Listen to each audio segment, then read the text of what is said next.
తెలంగాణ ప్రజల ఉద్యమ ఆకాంక్షలకు అనుగుణంగా పనిచేస్తామని ఎమ్మెల్సీ కోదండరాం తెలిపారు.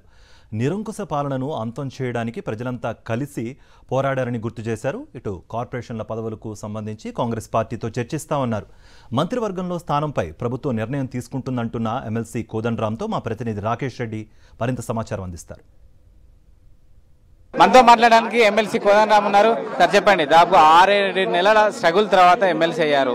మిమ్మల్ని అడ్డుకునే ప్రయత్నం చేసిందే గ్యాప్ అంతా కూడా ఎవరో ఒకరు అడ్డుకుంటారు అనేది కరెక్ట్ కాదు. వాస్తవానికి అట్లా మనం చూస్తే కూడా చాలా ఇబ్బంది పడుతుంటాం.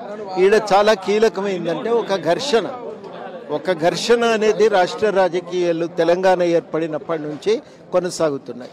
ఒకవైపు నిరంకుశ పాలనతో తెలంగాణపై ఆధిపత్యం చెలాయించాలనుకున్న శక్తులు టీఆర్ఎస్ రూపంలో ప్రయత్నం చేస్తే, మరొక వైపు మాలాంటి వాళ్ళందరం కూడా మేము ఒక ప్రజాస్వామిక విలువలను కాపాడటానికి ప్రయత్నం చేసినాం. ఈ ఘర్షణలో భాగమే. మీరు ఏది చూసినా ఈ ఘర్షణలో భాగంగానే చూడండి, కానీ దాని నుంచి విడిగా చూస్తే మనకి ఏది అర్థం కాదు. అందులో భాగంగా చూసినప్పుడు తప్పకుండా ఒక ప్రజాస్వామిక విలువల కోసం మేము నిలబడవలసిన అవసరం ఉందనే స్పష్టత ఉంది. ఆ స్పష్టత ఉంది కాబట్టి చిన్న చిన్న పరిణామాలకే మేము బెదిరిపోలేదు. వీటి వల్ల మా పని ఆగలేదు. మా పని కొనసాగుతూనే ఉంది. గతంలో ఎట్లా చేసినామో భవిష్యత్తులో కూడా అదే విధంగా కొనసాగుతూ ఉంది. టీజీఎస్ నుంచి కోదండరాం ఎమ్మెల్సీ అయ్యారు. ఇప్పుడు కార్పొరేషన్ చైర్మన్ల పదవులు కూడా భర్తీ చేయబోతుంది కాంగ్రెస్ పార్టీ. ఏమన్నా మీ పార్టీలో మిగతా వాళ్ళకి అవకాశం వచ్చే ఛాన్స్ ఉందా? తప్పకుండా కలుస్తాము, అడుగుతాం, మాట్లాడతాం. అది కూడా వాళ్ళు ఇచ్చిన హామీ మేరకు భాగస్వామ్యం ఏ మేరకు విస్తరించుకోగలిగితే ఆ మేరకు సాధించే ప్రయత్నం చేస్తాం. ఓకే, మీ ఎమ్మెల్సీ ప్రమాణ స్వీకారం అయిపోయింది. ఇదే సందర్భంగా కాంగ్రెస్ పార్టీ కేబినెట్ విస్తరణకు సిద్ధం కాబోతోంది. ఇవన్నీ కూడా కోయిన్సిడెన్స్గా జరిగినప్పటికీ కోదండరాం పేరు మంత్రివర్గంలో ఓడుతుందనే ఒక చర్చ జరుగుతున్న నేపథ్యంలో అలాంటి సంకేతాలని, అలాంటి ఆశగానే మీకుందా? దాని గురించి నేను ఇప్పుడు మాట్లాడదలుచుకోలేదండి. అది ప్రభుత్వం తీసుకోవాల్సిన నిర్ణయం. ప్రభుత్వం తీసుకున్నప్పుడు దాని మీద మాట్లాడదాం.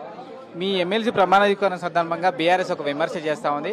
ఒక ఎస్టీ, ఒక బీసీకి సంబంధించి ఎమ్మెల్సీ రావాల్సింది, దాని మొత్తం కూడా కాంగ్రెస్ పార్టీ ఒక రెడ్డికి, ఒక మైనార్టీ కట్టబెట్టింది. ఇది బీసీలకు, ఎస్టీలకు నష్టం చేసిందని విమర్శ చేస్తూ ఉంది. అని చెప్తా. నిర్ణయం నేను తీసుకున్నది కాదు కదా, వ్యక్తిగతంగా ఇది నా చేతిలో ఉన్నది కాదు కదా. ఈ నిర్ణయం అనేది ఆ ప్రభుత్వం మారింది. వాళ్ళు అప్పుడే రెండోసారి కూడా పంపి ఉంటే ఏం జరిగేది? మళ్ళీ రెండోసారి పంపకపోవటము, ఈలోగా గవర్నమెంట్ మారటంతో మారిన పరిణామాలలో ఈ విషయాలపైన కూడా గవర్నమెంట్ నిర్ణయం తీసుకుంటుంది కదా. కాబట్టి జరిగిన పరిణామాల రీత్యా ఈ మార్పు జరిగింది. దానికి వ్యక్తిగతంగా ఇంకొకరు దానికి బాధ్యులం అనుకుంటే, మనమే దీన్ని నిర్ణేతలం అనుకుంటే అది పొరపాటు. ఈ పోరాటం కొనసాగబోతుందా లేకుంటే ప్రభుత్వానికి అనుకూలంగా ఉండబోతుంది? వరకు ఎట్లా పనిచేసినామో అట్లే పనిచేస్తాం.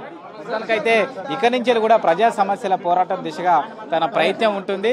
గతంలో ఎప్పుడైతే ఉద్యమ సమయంలో ఏ విధంగా అవుతున్నానో ఇప్పుడు కూడా అలాగేనే ఉంటానంటూ కూడా తన అభిప్రాయాన్ని ఎమ్మెల్సీ కోదండరాం చెప్తా ఉన్నారు. కెమెరా పర్సన్ వినోద్తో రాకేష్ రెడ్డి, సాక్షి న్యూస్, హైదరాబాద్.